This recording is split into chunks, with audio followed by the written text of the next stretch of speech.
Hello and welcome to Moral Side of the News, our weekly discussion of today's top stories from a religious, ethical, and moral point of view. I'm Sean Kalin with the WHAS Crusade for Children, and I'm joined today, as always, by a distinguished panel of local religious leaders.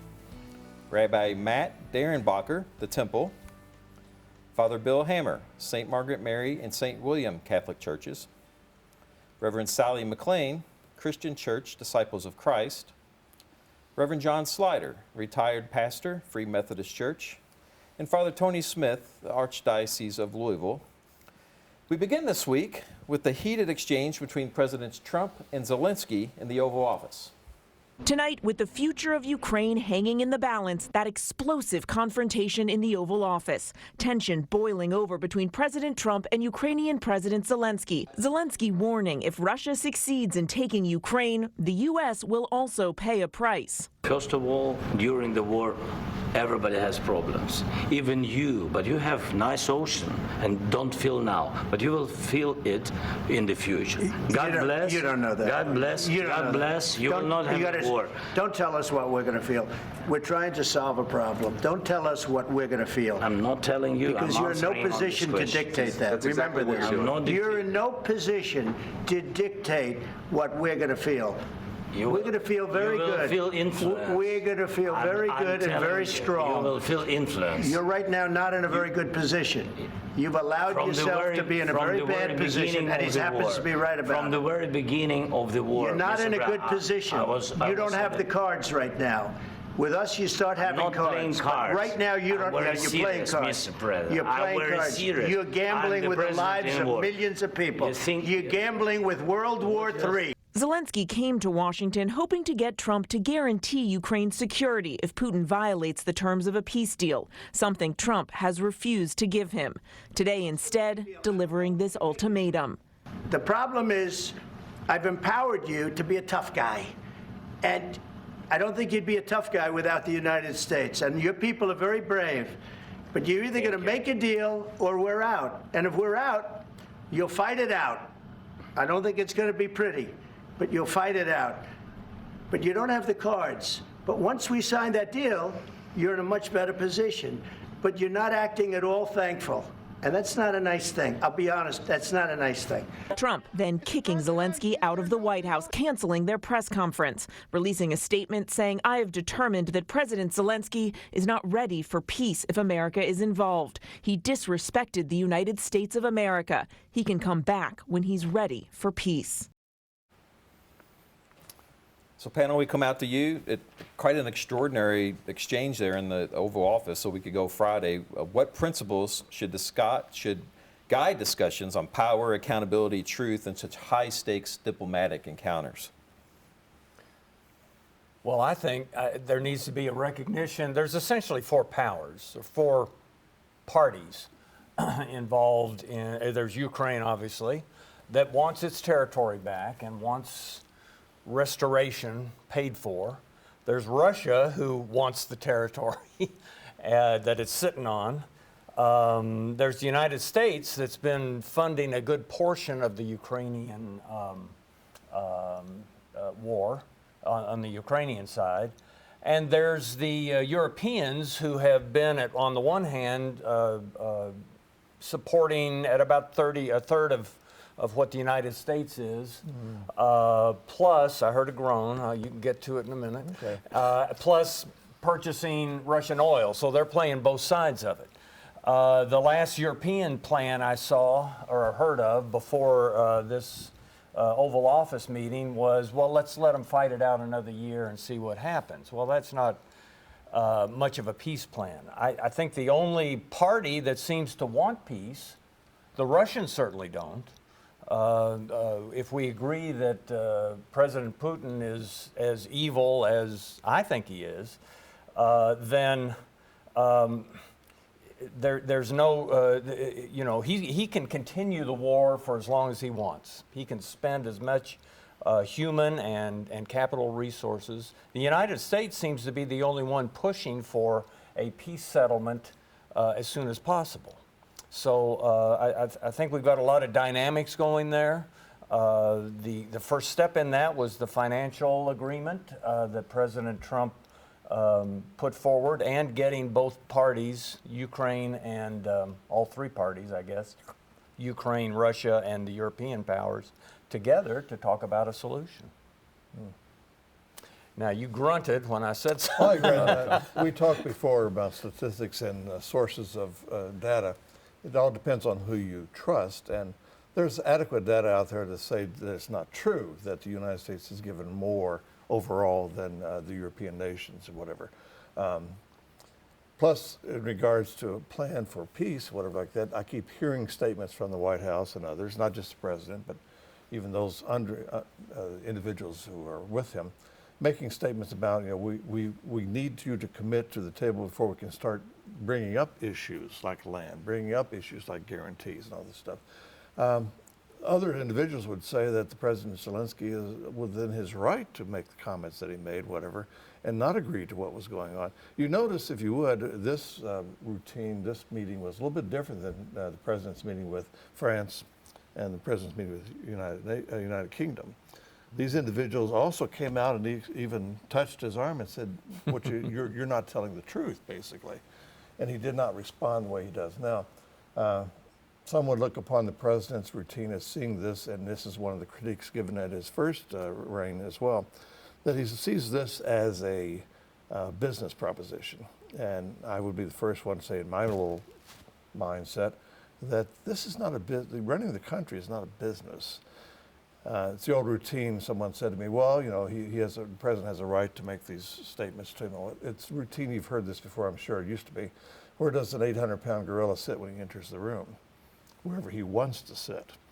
And so to say that if I'm going to help you, you have to give me half of your whatever it is or so. The whole thing about Europe is not giving enough. Even the President of France said that's incorrect. He's telling what the Prime Minister of U of K said, we're not getting anything. We're giving this as a gift to Ukraine. There's lots of statements being made on both sides that need verification. And to say that this is the only what we saw, one's interpretation of what we saw is the way it has to be. No, you're right, it's a very intricate issue there. But to tell the president of a country that you're going to have to do this in order for us to come in and say we're going to help you obtain peace, well, tell me how you're going to help me obtain peace, and then we'll negotiate. That's not the case here. It's just put your trust in me. Trust be verified, trust but verified. And what does Zelensky say? We've trusted Putin in the past, and verification is he lies. So. You know what I found really interesting? I was with a group of women, and I brought up the fact that, now that Trump has been elected, he is a mentor for our children. And immediately there were cries of, no, that's not right. That's not what we voted for. That's not what we did.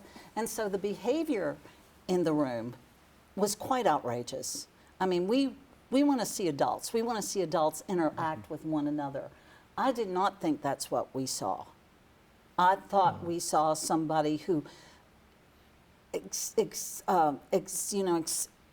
the conversation to the point that there was no conversation. It was actually a bullying session. So where were the adults in the room? Well, I think one of the things that this is secondhand. I read it, on the internet, so who knows where it's it got to is. be true. Yeah, well, it might be true. It might be true. But following shortly after this encounter and total breakdown, that there were some apparently staff members who had been, in a sense, coaching and setting up this kind of a confrontation. Yes. And that indeed that it was actually a planned event, and that follows in some ways this whole pattern that we've been observing somewhat with the tariffs. You stand up, make outrageous expectations, get everybody upset, then they begin to back down, kowtow, and then you can come back in always from a position of strength rather than a position of mutuality. And that's what I would hope for. And certainly also, there is a long history in which President Trump has made clear, even before his first election, but throughout his election and first term, and subsequent to that, is just how close a friend Putin is to him. He brags on that, how close Putin and he work together, collaborate together, and whether you, especially financially, the great economic advantages. And so that certainly would, I think, skew anybody's perception of what the ultimate goal is in this. And if it's not an economic goal, it's, certainly an economic goal going on there, but there was no mutuality in the room, and that's from both sides. Correct. But that's, if you're going to truly be representing a nation, there should be a mutual respect and mutual understanding, but mostly mutual respect.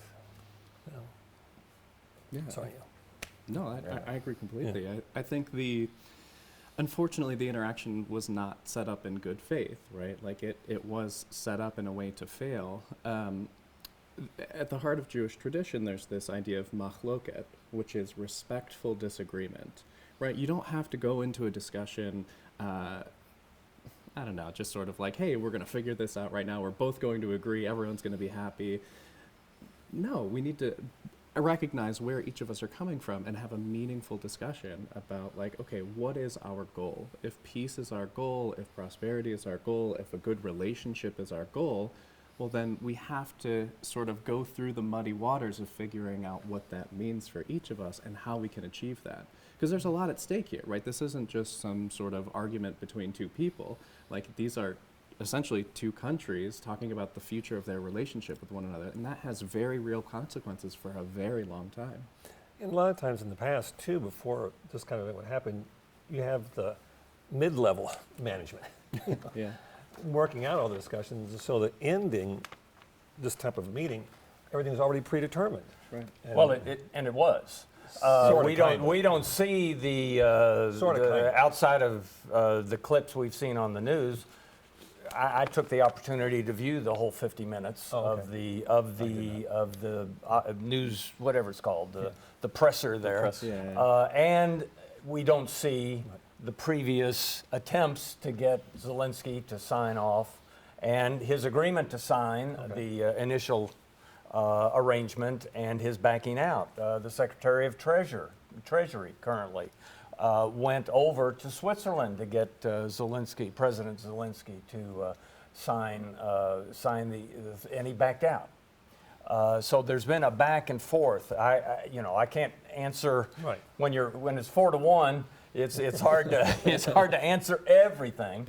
I would suggest that there was more to it than just the 2 or 3 minutes that we get to see on the downstream media, the mainstream media. Excuse me, a little slip there. And to judge from those 2 minutes who's adult and who's not to me sounds a little condescending. Seriously. Yes. 4-1. Okay, we got you. Yeah.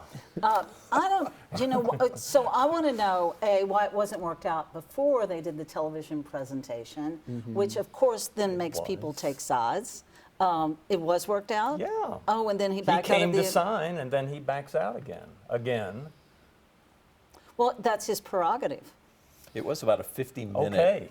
That is his prerogative. I mean, Yes. he has the right to do that. I don't know what to call it. That gathering in the Oval Office was simply the PR time for everybody to get together and celebrate the signing of the initial agreement, the financial agreement that would have committed the United States to a presence, a commercial presence in Ukraine.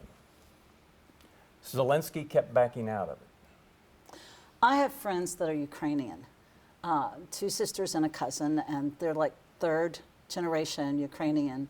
And I intentionally did not get on Zoom with them to find out what they thought, because I know where I stand, but I wanted them to have that discussion among themselves, how they feel about what it is that's going on. I've not heard very many negatives about Zelensky ever, and the backing out continuously, I'm not aware of that story. Okay. Yeah, that's, I think, the case. Have we killed it?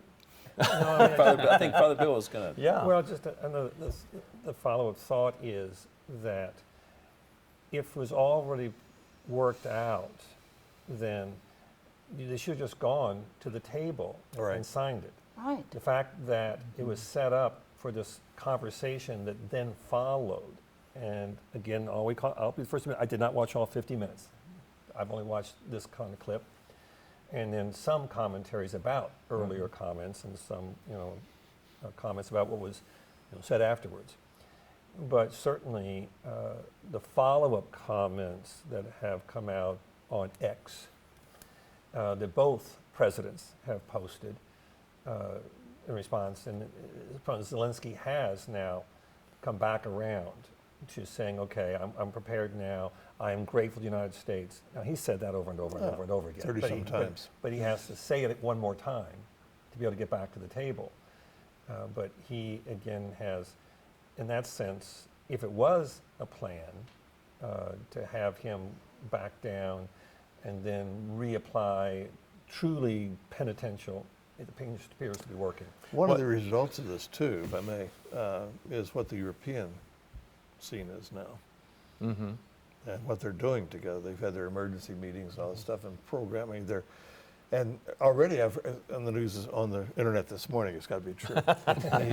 The routine of the soon-to-be the head of Germany right now is putting forth a tremendous input into weaponry, whatever, which has got some of the Europeans and people in this country a little worried, the whole thing of the history of Germany. But they're saying basically they will sponsor and they will give, not demand payment for natural resources so they can help out. Because what they're saying is, again, the danger of Ukraine falling, use the terminology, being absorbed into Russia once again, it's just they see it just as a prelude, given the history of Europe and the history of Russia and whatever, of again advancing forward, trying to reclaim the great Soviet Union. So it says that if you can see something good in that sense, I would say, okay, fine. At least the European nations are, in a sense, getting their act together a little bit more. I will say, and I don't mean well, I do mean to talk, so I'll talk. That's why I'm next to you. We've already figured it out, John. Tony has my hook. President Zelensky's comment about, we got a big ocean separating us really, I didn't take offense to, but I think was inappropriate to make.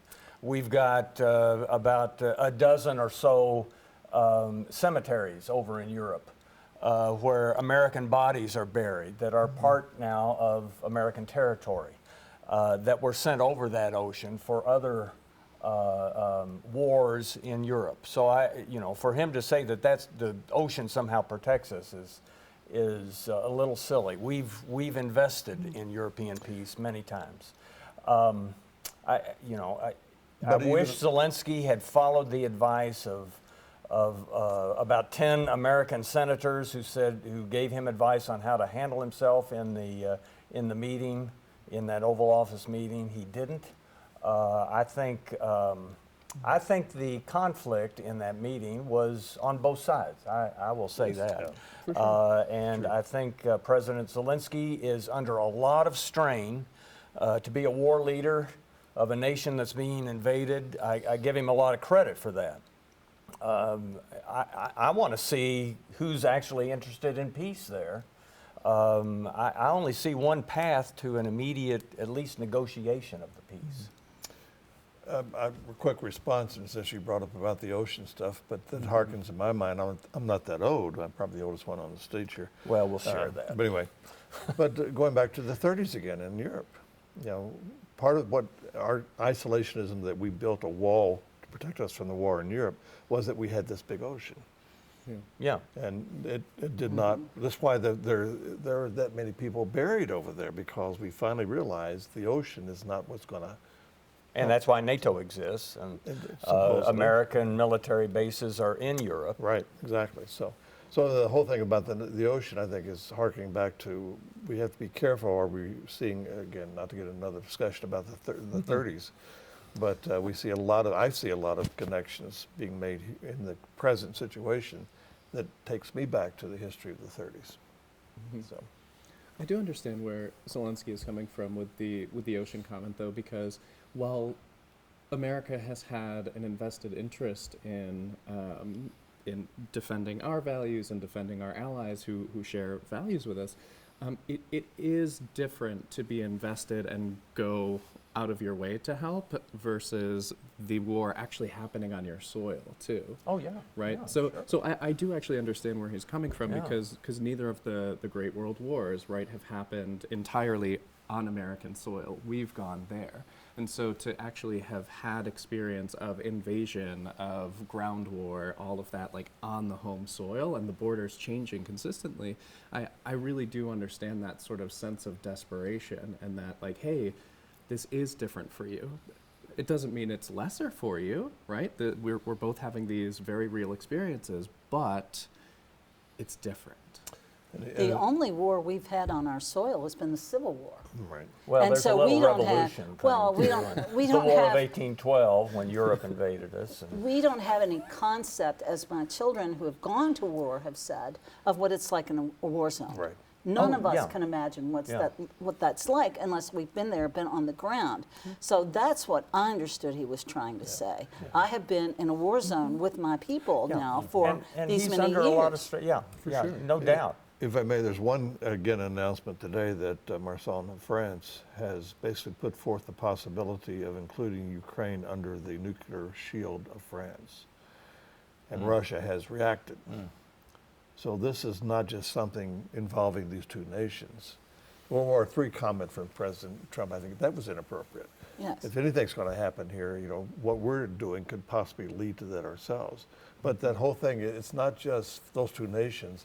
The whole thing of nuclear deterrence, no, that doesn't work. We know that doesn't work. But anyway, that means that what's happening in this situation has ramifications way beyond just this part of the European scene. And there's an argument on the other side that it goes back to Gorbachev Right. and the agreement, and there would be no bordering NATO Right. countries to Russia. And Correct, it, right. you know, so it runs deep. Let's not, Jordan, we're not going to run the package on tariffs, but this week we'll have a conversation Father Bill alluded to a minute ago. Our topic 2 this week is the tariffs that were imposed on Canada, Mexico, and China. So from a moral perspective and standpoint, how do you evaluate this justification of tariffs? And President Trump is saying it's to combat the fentanyl and flow of drugs into our country. How do we justify the tariffs to combat the trafficking of drugs in Canada, Mexico, and China, as the President says he's doing? I started the last one, so somebody else. I've done a lot of talking, but I'll start. 25% tariff against Canada that even the White House admits is responsible for less than 1% of fentanyl coming to this country. Right. And even Mexico, yes, it's coming there, but my understanding is if we looked at all the European and the shipping coming in from on the West Coast, you're going to find more fentanyl there than even Mexico brings in. So I have a moral caution about the tariffs. Tariffs have never proved anything. Well, I think there's various reasons for the tariffs. One is the fentanyl. I would ask what percentage is acceptable before we have to react to it. Is 1% okay? Well, better than I would ask the same about the percentage of tariffs too. Yeah, okay, fair enough. But some of it is just to create fair markets. It's a pressure. Yeah, it's a negotiating tactic. Yes. For businesses, but for governments? Well, the businesses don't put tariffs on, governments do. But businesses control. Look what happened to the Wow. auto in Mexico. All of a sudden, we're going to put 25% on Mexico, but then this morning the president says, no, we have a 30-day because the auto industry. Because the auto industry. Right. Yes. Right. Because Right, the tariff is supposed to, an American tariff is supposed to benefit America. Right. So, I mean, Benefit America versus benefit business. That's the issue. Well, Right. okay. And the unions. And the unions. Okay, thank you. So there's various reasons for the tariffs. Maybe it's to leverage something else. The tariffs on China to create a fair, level playing field in the markets, to fight the fentanyl entrance, to make a moral stand against our goods being made by Chinese prison labor. I would be in favor of tariffs for all of that. But wasn't the selling point of the campaign to lower the cost for the American people? So the people who are poor are the people who are going to suffer the most. And, you know, my contention is that until some of the people who voted for Trump have to pay through their pocketbook, you know, that it's going to cost them more, that exactly the promise that he made is not what he ever intended to keep. So let's see how that works out So when your it bottom hits their line lives. is the cost of a good, not maybe a moral stance or. I don't see there's much moral stance here. Okay, well, of course you don't. Well, of course you do. Yeah. So there you go. Let's fight morals. Go ahead. Well, from my thinking, it goes back to those similar. That's why I drew the comment about with his relation with Zelensky. I do think it is still coming from a position of power and bullying. Yes. And that, I think, bullying is immoral. I think being a bully is immoral. The 2 to 1. But firm exercise of power is appropriate. correct. Firm between exercise of power states.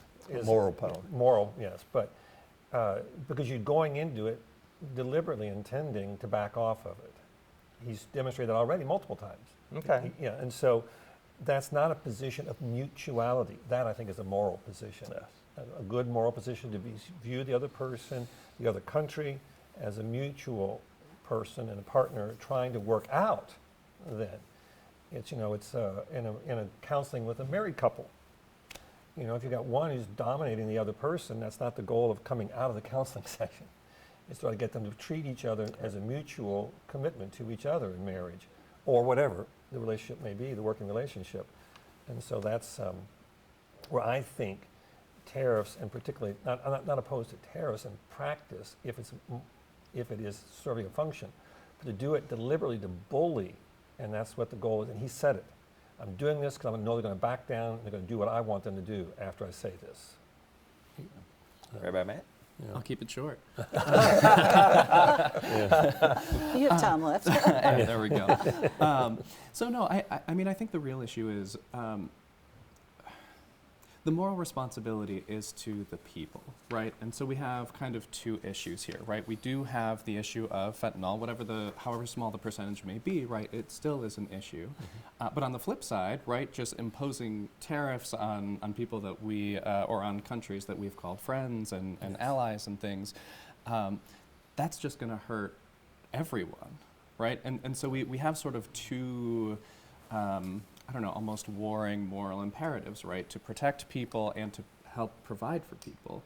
And I don't see a bull in a china shop approach as the best answer, right? I do think we need, going back to that idea of machloket, right? Like, we need respectful dialogue back in our political discourse, because all of this sort of my side's right, it just keeps widening the gap, and then we don't have meaningful conversation, we don't care for people, we don't do the right thing, right? We just end up sticking to our guns, and we've seen how that works out time and time again. Well said, and you'll get the last word, Rabbi Matt. Thank you very much. Thanks for watching us today. Thanks again to our panelists, Rabbi Matt Derenbacher, the Temple, Father Bill Hammer, St. Margaret Mary and St. William Catholic Churches, Reverend Sally McLean, Christian Church Disciples of Christ, Reverend John Slider, retired pastor of Free Methodist Church, and Father Tony Smith, Archdiocese of Louisville. Thanks for a great discussion today. Join us again next week for an all-new Moral Side of the News.